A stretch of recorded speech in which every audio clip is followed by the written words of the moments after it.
શું તમે જાણો છો કે રામાયણ શરૂ થયા પહેલા એક વખત રાવણ, કુંભકર્ણ અને વિભીષણ ત્રણેયને બ્રહ્માજી પાસેથી વરદાન માંગવાનો મોકો મળ્યો હતો।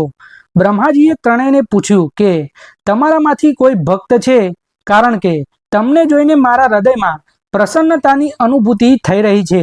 ત્યારે વિભીષણે માથું ઝુકાવીને કહ્યું કે હું તો પ્રભુ હરિનો ભક્ત છું। ત્યારે બ્રહ્માજીએ તેમને વરદાન આપ્યું કે જ્યારે પ્રભુ નારાયણ રામ રૂપે અવતાર લેશે ત્યારે તે સ્વયં લંકા આવીને તમારો ઉદ્ધાર કરશે।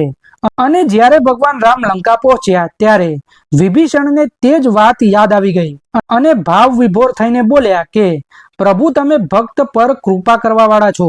મને દર્શન આપીને તમે મને ધન્ય કરી દીધો। મિત્રો, આ ખાલી કથા નથી, પરંતુ સંદેશ છે। સાચો પ્રેમ, ભક્તિ અને નમ્રતાથી ભગવાન સ્વયં ચાલીને આવે છે।